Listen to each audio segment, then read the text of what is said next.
라합이 그들을 창문에서 줄로 달아 내리니 그의 집이 성벽 위에 있으므로 그 성벽 위에 거주하였음이라.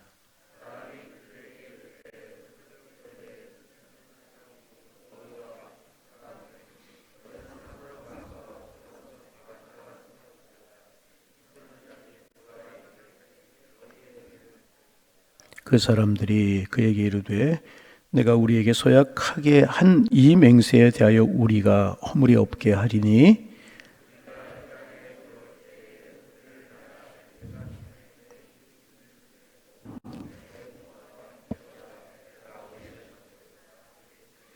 누구든지 내 집 문을 나가서 거리로 가면 그의 피가 그의 머리로 돌아갈 것이요 우리는 허물이 없으리라. 그러나 누구든지 너와 함께 집에 있는 자에게 손을 대면 그의 피는 우리의 머리로 돌아오려니와.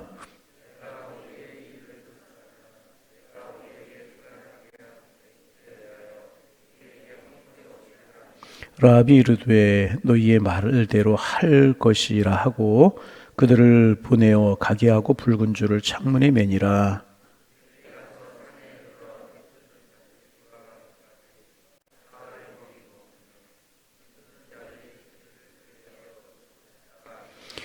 그 두 사람이 돌이켜 산에서 내려와 강을 건너 눈의 아들 여호수아에게 나가서 그들이 겪은 모든 일을 고하고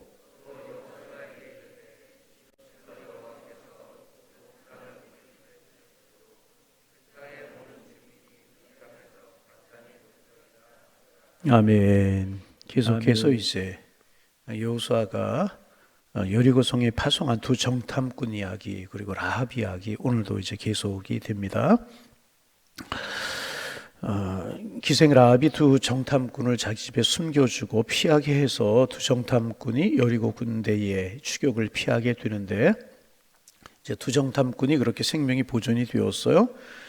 그리고 이제 여리고를 정탐한 후에 여리고를 떠나기 전에 라합과 다시 한번 자기들이 세운 언약을 확인하는 그런 내용들이 오늘 본문에 기록이 되고 있습니다. 두 정탐꾼이 두 번째 약속한 내용은 첫 번째 약속한 약속에 비해서 조금 더 이제 구체적이었습니다. 그래서 그 내용을 세 가지로 우리가 이제 구분해서 생각해 볼 수 있어요. 첫째, 창문에 이제 붉은 줄을 매달라 하는 것이었습니다. 18절 말씀 읽어볼까요? 18절 읽습니다.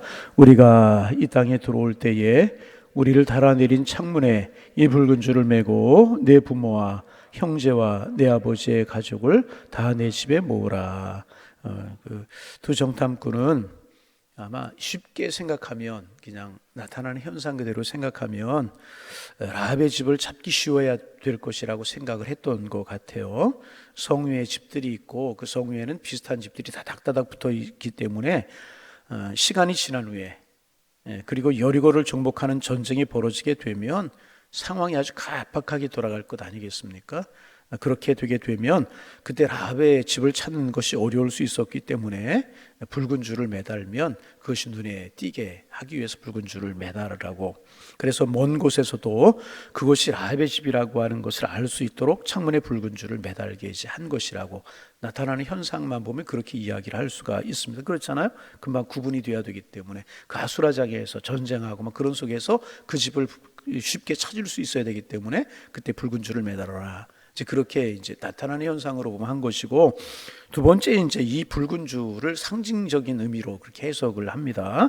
이스라엘 백성들이 출애굽을 할 때 문설주와 임방에 어린 양의 피를 발랐고, 어린 양을 잡아서 문설주와 임방에 어린 양의 피를 바르고 그 발라져 있는 집에서는 죽음의 영이 건너가게 되는, 그래서 패스오버 6월이다. 그래서 그게 6월절이 시작이 되게 이제 됩니다. 마찬가지로 이제 어린 양의 피는 아니지만 붉은 줄을 보면 라합의 집이 멸망하지 않겠다는 이제 그런 약속이었던 것입니다. 결국 직접 피만 흘리지 않았지 피와 같은 개념으로 구원을 얻은 것이라고 이야기할 수 있는 것입니다. 그래서 일부 신학자들 중에서는 이 붉은 줄을 예수 그리스도의 보혈과 연관시켜서 설명하기도 이제 합니다. 이 붉은 줄이 신약의 예수 그리스도를 상징한다는 것입니다. 그리고 이때는 붉은 줄이 필요했고 그것을 창문에 매달아야 됐지만, 또 이스라엘 백성들이 출애굽을 할 때는 어린 양의 피가 필요했지만, 그리고 그 피가 문설주 안방에 발라져 있어야 됐지만은, 지금 우리에게는 예수 그리스도께서 우리를 위하여서 피 흘렸다라고 하는 사실을 믿기만 하면 우리는 구원을 받게 되는 것입니다. 그 집에 들어있는 사람들이 다 살아났던 것처럼 우리는 예수 그리스도 믿고 내 마음속에 예수님이 계시면, 내 마음문에 예수 그리스도의 피가 발라져 있으면 우리는 구원을 받고 영생을 얻고 생명을 얻게 되는 줄로 믿습니다. 여러분의 심령에 늘 붉은 줄이 메어져 있는, 하나님의 은총의 줄이 메어져 있는, 예수 그리스도의 보혈의 십자가가 새겨져 있는 그런 은혜의 삶을 살아가게 되시기를 주님의 이름으로 축원합니다. 우리가 예수 믿은 것이 은혜잖아요. 그렇잖아요. 은혜잖아요. 세 번째, 이제 정탐꾼은 라합의 식구들이 여리고 사람들과 구별된 삶을 살아갈 것을 요구했어요. 우리 13절 말씀 읽어볼까요? 13절, 19절 읽어봅니다. 누구든지 내 집 문을 나가서 거리로 가면 그 피가 그의 머리로 돌아갈 것이요. 자, 안 읽는 분이 없도록 같이 다 읽습니다. 누구든지 내 집 문을 나가서 거리로 가면 그 피가 그의 머리로 돌아갈 것이요. 우리는 허물이 없으리라. 그러나 누구든지 너와 함께 집에 있는 자에게 손을 대면 그의 피는 우리의 머리로 돌아오려니와. 어느 때가 될지 모르지만 이스라엘 백성들이 여리고로 돌아올 때 만일 마음대로 길거리를 돌아다니다가 이스라엘 백성들의 칼에 맞아 죽게 되어도 그 피에 대해서는 아무런 책임 우리에게 없다는 것입니다. 여러분, 이 말에 따르면 라합의 식구들이 목숨을 건지기 위한다면 이 두 정탐꾼의 말을 듣고 집 밖으로 나가지 말고 또 다른 손님들을 받아서는 안 되는 것이었습니다. 그래서 이 두 정탐꾼이 라합의 집에 다녀간 후부터 라합의 집은 변하게 되었을 거예요. 예전처럼 타락한 여리고성 사람들과 어울리지 않게 되었을 것이고, 그렇잖아요. 그리고 더 이상 술 장사를 하거나 매춘을 하지 않고, 또 사람들을 많이 들이는 여관을 하지 않고 구별된 삶, 조금 더 이야기하면 거룩한 삶을 아마도 살게 되었을 것이라는. 여러분, 그렇잖아요. 하나님의 백성이 되게 되었다는 것입니다. 그리고 이런 조건들이 어떻게 생각하면 라합의 식구들에게는 큰 어려움이었을 거예요. 그렇잖아요. 그들의 생업도 바꿔야 되고, 사람들과 어울리지 않아요. 구별되게 살아야 되고, 지금까지 가까이 지냈던 이웃들과 친척들과 더 이상 가까이 갈 수가 없는 것입니다. 그들은 구별된 영적인 이스라엘 백성으로 살아야만 됐을 것이라는 것입니다. 그리고 언제 이스라엘 백성들이 올지 모르기 때문에 항상 긴장하고 있어요. 언제 이스라엘 백성들이 공격해 오게 되고, 그 와중에서 우리가 살아야 되는데 그렇게 항상 긴장할 수밖에 없는 것 아니었겠습니까? 여러분, 가만히 보면 이게 그리스도인들의 삶이잖아요. 우리에게 언약이 있어요. 영적인 이스라엘 백성이 되었어요. 그럼 오늘 우리는 구별된 삶을 살아야 돼요. 주님 언제 오실지는 몰라요. 늘 깨어있는 삶을 살아야 될 것이라. 오늘 우리의 삶이 그렇잖아요. 이 라합의 집의 사람들이 이제 구별된 삶을 살아야 됐다. 항상 긴장, 영적으로 깨어있는 그런 삶을 살아가야만 됐다는 것입니다. 그렇다면 우리가 한 가지 또 생각할 것이 있어요. 무엇 때문에 정탐꾼들은 라합에게 이미 맹세한 맹세를 다시 확인한 것일까? 그 이유는 감사의 표시였습니다. 라합이 자기들에게 신실한 사랑을 베풀어 준 것에 대한 보답은 그들이 무사히 이스라엘 진으로 돌아가서 이 약속을 지키는 것밖에 없었습니다. 왜냐하면 지금 라합에게 가장 중요한 문제는 이스라엘 사람들이 죽지 않는 것이에요. 여리고가 다 멸망하게 될 건데, 다 여리고성 사람들이 죽게 될 텐데 그때 죽지 않고 그가 살아나게 되는 것이었다는 것입니다. 그래서 이들이 라합과 맺은 언약을 성실하게 지키는 것이야말로 라합에게 감사하는 유일한 방법이 되는 것이었기 때문입니다. 그래서 다시 한번 이 언약에 대하여서 맹세하게 함으로 자기들이 결코 약속을 잊지 않고 꼭 지키겠다는 것을 강조하고 있는 감사의 표시였습니다. 그리고 이제 두 정탐꾼은 이 약속을 결국 누설해서는 안 될 것을 다시 한번 확인을 이제 합니다. 이야기하지 말라고 그렇게 이야기를 합니다. 그리고 라합은 그렇게 하겠다고. 우리 21절 말씀 같이 한번 읽어봅니다. 21절 라합이 이르되 너의 말대로 할 것이라 하고 그들을 보내어 가게 하고 붉은 줄을 창문에, 이게 뭐겠어요? 붉은 줄을 이제 매라. 그리고 이제부터 구별된 삶을 살아야 되겠다, 이런 것. 그리고 이것을 누설하지 말라, 이런 약속을 지키겠다고 이제 그렇게 약속을 한 것입니다. 그리고 붉은 줄을 창문에 매달았습니다. 그런데 여러분, 여기에서 이제 좀 이상한 것이 있어요. 가만히 좀 보세요. 이상합니다. 라합이 그 말을 듣고 바로 붉은 줄을 매달았다는 거예요. 이게 여러분 가만히 생각해 보세요. 성경 읽고 쉽게 지나갈 수 있지만 가만히 생각하면 참 이상합니다. 지금 여러분 생각해 보세요. 정탐꾼들이 이제 이스라엘 진영으로 돌아가야 돼요. 요단강을 건너서 이스라엘 진영으로 돌아가야 됩니다. 그러려고 하면 시간이 좀 걸리잖아요. 그리고 이스라엘 백성들이 여리고를 공격해 오려면 시간이 좀 꽤 있어야 되었단 말이죠. 그러면 내일 붉은 줄을 내려도, 모레 붉은 줄을 내려도, 며칠 있다 붉은 줄을 내려도 상관이 없는 것입니다. 왜? 이스라엘 백성들이 공격하고 올 때 그 붉은 줄을 보게 되기만 하면 되기 때문에. 그러면 며칠 있다 지체하다가 내일 모레쯤 붉은 줄을 매달았어도 되는 것이었다는 것입니다. 그런데 라합은 그 이야기를 듣고 나서 그들을 가게 하고 붉은 줄을 창문에 바로 매달았다는. 우리 21절 말씀 다시 한번 보실까요? 라합이 이르되 너의 말대로 할 것이라 하고 그들을 보내어 가게 하고 붉은 줄을 바로 매달아 내린 것입니다. 여러분, 지금 붉은 줄을 바로 매달아 내린 무슨 뜻이겠습니까? 여러분 기억해야 됩니다. 가장 중요한 일은 결코 지체하지 말아야 되는 것이라. 가장 중요한 일은 지체하지 말. 여러분 지금 이게 뭐예요? 이 문제는 그냥 서울한 게 아니라 죽고 사는 문제예요. 생명에 관한 문제입니다. 자기와 자기의 가족 식구들과 가문이 살고 죽는 생명에 관한 그런 문제였었다는 것입니다. 여러분 그렇잖아요?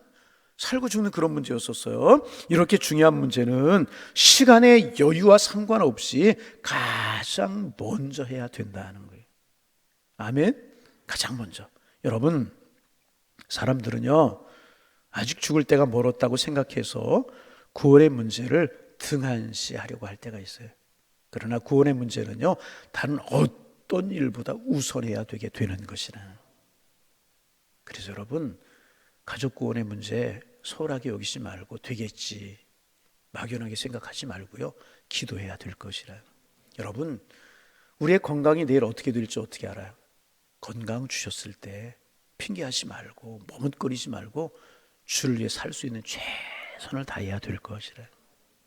아멘. 보세요, 주님 오실 날이 얼마나. 여러분, 주님 오실 날을 우리에게 알려주지 않은 이유가 뭘까요? 그날과 그 시를 우리 주님 알려주지 않은 이유가 뭘까요?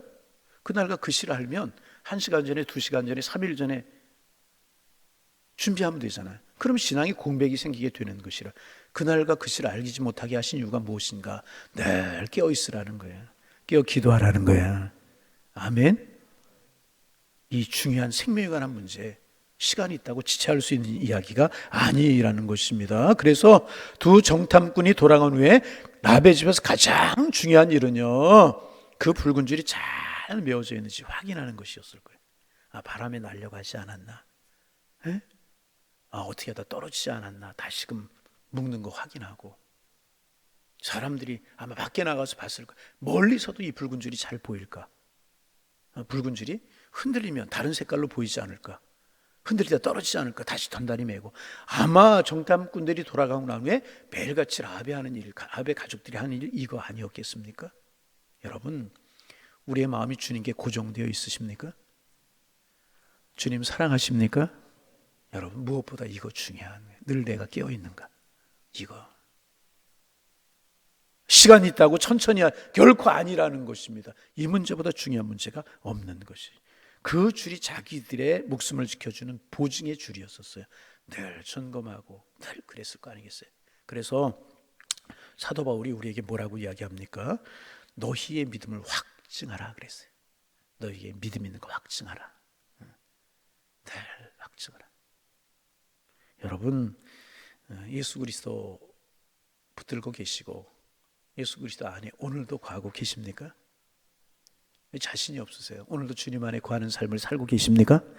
무엇보다 주님 안에 거하는 삶, 생명의 주님이 여러분의 가정을 돕고 예수의 보혈이 여러분의 가정을 돕고 여러분의 생명을 돕고 그런 은혜가 여러분들에게 있어지기를 소망합니다. 바로 붉은 줄을 매달. 그날부터 붉은 줄이 라합의 모든 관심이었을 거예요. 그렇잖아요. 라합의 모든 관심이 붉은 줄에 있었고, 그리고 그들은 구별된 삶을 그때부터 살아가게 되었을 것이라. 자, 이제 23절, 24절 마지막으로 우리 읽어봅니다. 자, 소리내어서 그 두 사람이 돌이켜 산에서 내려와 강을 건너 눈의 아들 여호수아에게 나가서 그들이 겪은 모든 일을 고하고 또 여호수아에게 이르되 진실로 여호와께서 그 온 땅을 우리 손에 주셨으므로 그 땅의 모든 주민이 우리 앞에 녹도이다 하더라. 이제 정탐꾼들이 이제 그런 여러 가지 곡절을 우여곡절을 걷고 이제 요단강을 건너가서 여호수아에게로 돌아갔습니다. 그리고 이제 그 여리고 땅을 정탐한 보고를 합니다. 근데 보고의 내용이 뭐예요? 우리가 반드시 이길 것이다.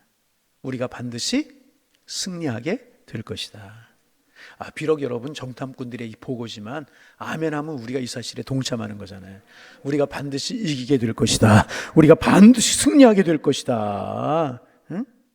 여러분, 그들이 이제 앞에 요단강이 놓여 있었어요. 요단강을 건너가야 되잖아요. 그리고 여리고는 난공불락의 초롱성이었었어요. 학자들에 의하면 앞으로도 우리가 좀 묵상을 하게 되겠지만은 그 성벽 위에서 마차 두 대가 교차할 수 있을 정도로 그렇게 넓고 견고하게 만들어진 여리고 성읍이었다고 그래요. 그 성이 어떻게 그 성을 뚫고 돌아가고 어떻게 그 성을 무너뜨릴지 그 방법은 몰랐어요. 그런데 결과는 그들이 확신했다는 거예요. 무엇입니까? 우리가 이기게 될 것이다. 우리가 승리하게 될 것이다. 분명한 것은 자기들이 여리고 성 백성들을 이긴다는 것입니다. 그러면 무엇을 보고 이런 확신을 가졌을까 하는 것이라. 그들이 여리고 성에 가서 보고 온 두 가지 확실한 것이 있었어요. 첫째는 뭐냐면 모든 여리고 성 사람들이요, 백성들이요, 이스라엘 백성들을 보고 두려워하고 있다는 것이었어요. 그것을 보고 온 거예요. 그것을 보고 왔잖아요. 이스라엘 백성들이 홍해를 건너고 아말렉 족속을 이기고 구름기둥과 불기둥으로 하나님이 인도하시고 만남의 추라기로 먹이신다는 이 사실을 여리고성 사람들이 우리가 나눈 말씀이잖아요. 처음에 보고 있다는. 그리고 여리고성 사람들의 마음에 두려움이 있었다는 거예요. 이것이 증거였었다는 것입니다. 두려워하고 있는 것을 보니까 반드시 우리가 이기게 될 것이다. 여러분, 세상이 너무나 크게 보이고 두렵게 보이면 그것은 아직 우리에게 확신이 없다는 거예요. 그 이유가 어디에 있겠습니까? 여러분, 그거 생각하기 전에 또 하나 그들이 두려워하고 있었잖아요. 두 번째는 뭐냐 하면 라합을 만나게 하시고 그들을 피하게 하시고 무사히 돌아가게 하시고 이런 모든 과정 속에서 하나님이 함께 계신다는 확신을 갖게 되었다는 거예요. 여러분, 싸움에서 이기고 지는 건 누구에게 달려 있어요? 하나님께 달려 있잖아요. 하나님이 함께 하시느냐 함께 하시지 않느냐에 달려 있잖아요. 이 두 가지 사실이 증거였다는 거예요. 첫째는 그들이 두려워하고 있다. 두 번째는 이런 모든 우리가 거기 가서 겪은 모든 일을 보니까 하나님이 함께 하시더라. 그러니 우리는 반드시 이기게 될 것이다. 이런 보고를 여호수아가 이 두 정탐꾼이 여호수아에게 하게 된 것이라는 것입니다. 여러분, 세상이 너무 크게 보이고 두렵게 보인다면 그것은 아직 우리에게 확신이 없는 것입니다. 이유가 어디에 있습니까? 대개 우리가 하나님과의 관계에 문제가 있을 때 세상에 대한 자신감을 잃어버리기가 쉬워요. 반대로 철저하게 주님을 붙들면, 하나님의 말씀을 붙들면, 내 방법이 아니라 하나님의 말씀을 붙들고 하나님 붙들면 이 세상에 승리할 것이라고 하는 확신을 가지게 되는 것이라. 그리고 이 확신을 가지게 되면 반드시 이기게 되어 있는 것이라. 여러분, 여리고성보다 더 강하게 느껴지는 것이 오늘 우리가 살고 있는 세상이잖아요. 여러분, 그렇잖아요. 세상 속에서 우리의 자녀들 어떻게 살아갈까 그런 생각 할 수 있잖아요. 여러분, 그렇잖아요. 그런데 분명히 우리가 알아야 될 것, 하나님 우리와 함께 하시는 줄로 믿습니다. 하나님 우리와 함께 하시게 되는 확신을 가지고 살아가면 결국 이스라엘 백성들 어떻게 여리고 무너뜨리고 큰 승리를 거두게 되잖아요. 여러분, 하나님 우리와 함께 하시면 우리가 이기게 되는 줄로 믿습니다. 하나님이 우리 편이 되시어 주시면 적들의 마음이 녹게 되어 있는 거예요. 간담이 서늘하게 하나님이 우리 편이 되어 주시면 적들의 마음이 녹게 되어 있는 것입니다. 반대로 하나님이 적의 편이 되시면 우리의 마음이 높게 되어 있고 두렵게 되어 있는 거예요. 결국 우리가 이 세상에서 이기고 이 세상에 성공하려고 하면 내 힘이 강한 것, 그것도 중요하지만 사실은 그거 별거 아닙니다. 내 힘이 강한 거 별거 아니에요. 응? 건강하던 사람 왜 하루아침에 무너집니까? 여러분 그렇죠. 재산이 많다고 행복한 삶을 살아갑니까? 배움이 많다고 다 복된 삶 아니잖아요. 내 힘이 강한 것보다 더 중요한 것은 무엇인가? 하나님이 내 편이 되어주시는 것이 중요하다 하는 거예요. 그렇잖아요. 하나님 내 편이 되어줘. 그러면 어떻게 하면 하나님 내 편이 되어주십니까? 늘 관심을 하나님께 두고 우선순위를 주님 앞에 두고 하나님의 말씀을 따라 살아가는 것이죠. 그러면 하나님이 우리를 등에 업고 우리가 하나님 말씀대로 살아가면 하나님이 우리를 등에 업으시는 거예요. 네? 그래서 싸우는 건 내가 싸우는 것이 같지만 결국 누가 싸워주시는 거예요? 하나님이 싸워주시는 것이라 결코 우리 실패하지 않아요. 이런 것들을요 두 정탐꾼이 여리고에 가서 보고 왔다 하는 거예요. 이렇게 되어지는 모든 일을 보니까 그들이 우리를 보고 두려워하고 있다. 우리가 되어지는 가서 겪은 일들을 보니까 하나님이 우리와 함께 하시더라. 그러니 우리는 이긴다. 하나님이 우리와 함께 하시면 말씀 붙들면 우리는 이긴 싸움을 싸우는 것이다. 오늘도 내일도 믿음으로 승리하며 믿음의 선한 싸움을 이기며 살아가는 주님이 나를 등에 업고 싸우신다. 나는 나아가기만 하면 된다. 이 믿음 가지고 살아가셔서 당당하게 세상을 이기는 하나님의 사람들 되시기를 주님의 이름으로 축원합니다. 축원합니다. 하나님 새날 주셔서 감사합니다. 주신 말씀처럼 주님이 우리를 등에 업고 하루를 살아가신다는 사실을 우리의 마음속에 믿게 하시고 하나님이 우리 편이 되시도록 믿음으로 살고 신앙으로 살고 하나님 바라보며 말씀 붙들고 살아가는 저희들 되게 도와주옵소서. 주님이 나와 함께 하시면 절대로 세상을 실패하지 않기에 오늘도 내 마음을 주님께 두고 살아가게 하시며 내 자녀들에게 그 예수의 사랑 십자가의 은혜 심어주기 위해서 기도할 수 있는 저희들 될 수 있도록 주께서 인도하여 주옵소서. 하나님 이긴 싸움을 싸우는 것이기에 여호수아가 여리고에 정탐꾼을 보낼 필요가 없는 것처럼 생각했지만 결국 라합을 구원하시려고 두 정탐꾼을 통해서 이스라엘 백성들에게 여리고를 너희들의 손에 붙였다 이런 확신 주시려고 두 정탐꾼을 보냈다는 사실 말씀을 통해서 우리가 깨닫습니다. 하나님 주님이 이기셨기에 우리도 이긴 싸움을 싸우는 것이라고 하는 사실을 믿게 하여 주옵소서. 그리고 그 믿음으로 생을 살아가게 도와주시어서 우리 앞에 있는 요단강이 갈라지고 우리 앞에 있는 여리고가 무너지는 은혜를 경험하며 살게 하여 주옵소서. 질병의 요단강, 물질의 부족함의 요단강, 세상 사람들의 강함의 여리고 하나님 아버지 뜻대로 되지 않는 사업과 직장의 문제들, 자녀의 문제들 여리고와 같고 요단강과 같을 수 있는데 우리 믿음을 가지고 그럴수록에 주님 바라보게 하여 주옵시고 믿음으로 요단강에 들어서고 믿음으로 여리고를 향하여 나아갈 수 있도록 도와주셔서 하나님 함께 하시는 하나님의 섭리를 보며 살아가는 저희들 되게 하여 주옵소서. 이 새벽 우리의 기도가 간절하게 하시고 성령께서 우리의 마음속에서 우리의 기도를 도우셔서 마땅히 기도할 바를 기도할 수 있는 은혜의 시간 될 수 있도록 주님 도와주옵시며 우리가 기도할 때 믿음으로 기도할 수 있도록 축복하여 주옵시고 우리의 삶에서 우리의 기도들이 하나둘씩 이루어지고 든든히 세워지고 하나님 함께 하시는 모습을 보면서 날마다 우리의 삶에 간증과 찬양과 고백이 많아져가는 그런 삶을 살게 하여 주옵소서. 오늘도 우리의 가정을, 우리의 식구들을, 우리 양일 건석들의 생업들을 주님 책임져 주시고 쉴만한 물과 푸른 초장으로 인도하여 주옵소서. 예수님의 이름으로 기도하옵나이다. 아멘.